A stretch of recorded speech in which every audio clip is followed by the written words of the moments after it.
Welcome to Built, Wired, and Secured, the podcast where we explore how modern buildings are designed, connected, and protected in the real world. I'm Alex Morgan, and in today's episode, we're diving into tech debt in buildings, phased retrofits without disruption, wired matters, where projects usually go wrong, and what decision makers need to understand before problems show up in production. Joining me today is Michael Harrington, and together we'll break this down from a practical, real-world perspective. Cold open. Imagine this. 3 floors of a downtown office lose access control during a scheduled upgrade. Tenants show up, doors won't authorize badges, the front desk scrambles, and a critical finance team can't get into a server room. The property team faces evacuations, angry tenants, and an urgent contractor call at midnight. Who owns that risk? And how do you prevent an upgrade from becoming a tenant-displacing emergency? From an operational standpoint, that scenario is painfully familiar. You can plan every step, but a hidden dependency, an unsupported controller, a proprietary gateway, or a firmware mismatch turns a routine change into a crisis.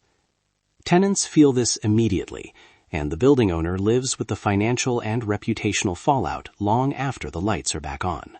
In the next 10 minutes, we'll map out a playbook, where tech debt hides, 3 retrofit strategies and their trade-offs, and how to sequence work so upgrades are fundable, testable, and tenant-safe. Let's start with why this matters beyond the obvious headaches. Why it matters. Tech debt in buildings increases operating cost, raises risk, and erodes tenant satisfaction. Deferred firmware updates, undocumented vendor handoffs, and ad hoc integrations quietly add complexity. Over time, the building becomes brittle. One change reverberates through unrelated systems. That undermines capital forecasting because small fixes balloon into major projects if not caught early. Exactly. I often ask teams, what breaks if this goes down?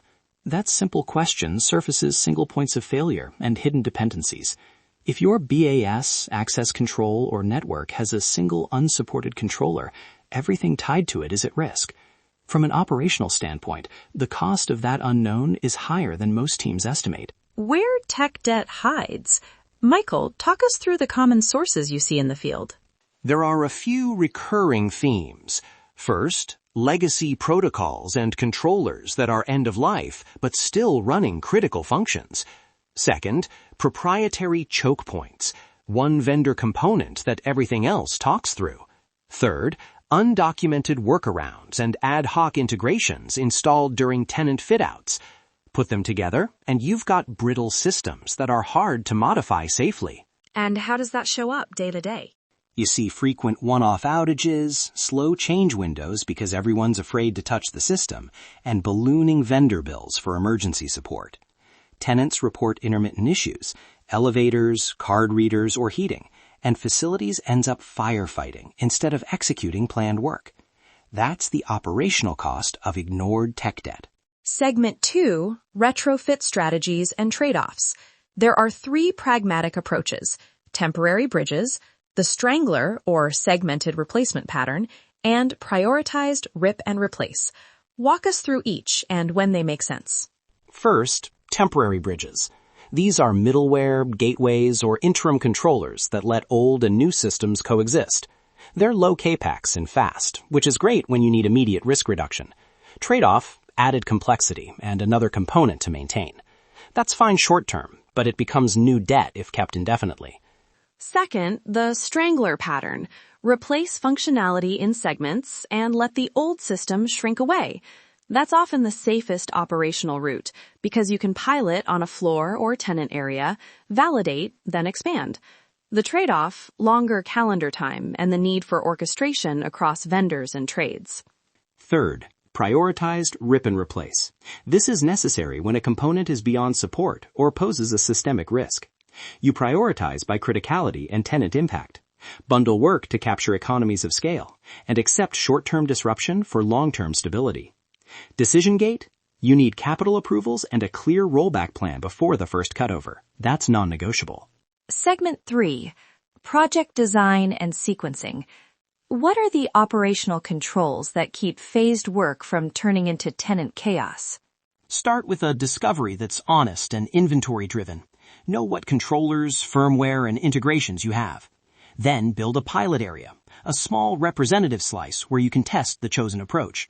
Use overnight windows for disruptive ops, and always have a tested rollback that's quicker than forward progress if something goes wrong. Testing matters. Lightweight failover and integration tests in isolation, then in situ pilots. And document the rollback triggers, specific failures that mean you stop the cutover and revert. Communication is just as important. Tenants, security, and help desk all need clear expectations. Vendor coordination is another big one. You need vendor responsibilities mapped to outcomes. Who owns the cutover checklist? Who validates interfaces? And who's on call if an unexpected integration hiccup appears? Don't let vendors assume things are covered. Build those handoffs into contractual decision gates. Let's ground this in some concrete examples. Michael, share 2 cases, one that went well and one that nearly didn't. Case 1, a mid-rise we managed access control for. We had a legacy head end that tied multiple buildings together. We used a strangler approach. Pilot the new controller on a single floor and run it in parallel for 3 weeks, validating badge mappings, elevator calls, and emergency overrides. Because we tested the rollback daily, the full migration across buildings took place over months with 0 tenant downtime. Lesson: pilot early, prove behavior, then expand. Case 2, a rip and replace for a building HVAC control platform. The team pushed for a single weekend cutover to save cost. During the cutover, an unexpected protocol mismatch caused partial HVAC failures. We had a rollback, but the time to execute increased tenant complaints and cost. Lesson: even when rip and replace is right, bake in extra test windows and an enforced scope freeze before cutover. That prevents scope creep from turning a controlled cutover into an emergency. Those are useful contrasts. For teams planning their next retrofit, what are the key takeaways they should carry into scoping and budgeting? Checklist style. 1. Inventory and risk rank systems by tenant impact and supportability. 2. Choose an approach tied to risk.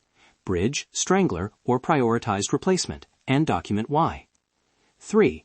Pilot and test in representative areas before wide-scale cutover. 4. Define rollback triggers and test the rollback. 5. Lock scope with decision gates tied to capital approvals. 6. Communicate proactively with tenants and internal stakeholders. And a few prioritization rules. Fix single points of failure first, remediate unsupported firmware, and isolate proprietary choke points with interim bridges so you can buy time for a proper phased replacement. Finally, plan for operations post-cutover. A successful retrofit isn't just about install. It's about the new operational model, who monitors, who patches, and how issues are escalated. If you don't plan that handoff, you've just built new debt. Key takeaways: inventory and risk rank, pick the right retrofit pattern for the problem, pilot early, enforce scope and decision gates, build and test rollback plans, and keep tenants informed. Those steps dramatically reduce the chance that an upgrade becomes an emergency. If you want more resources, case studies, and a checklist you can use on your next project, visit our show notes and guides at gdstechnology.com/built-wired-secured. That's our call to action for today. That wraps up today's episode of Built, Wired, and Secured. We covered phased retrofit strategies and practical controls for modernizing building systems without disrupting tenants, and hopefully gave you a clearer way to think about how these decisions play out beyond the initial install. Thanks for spending time with us.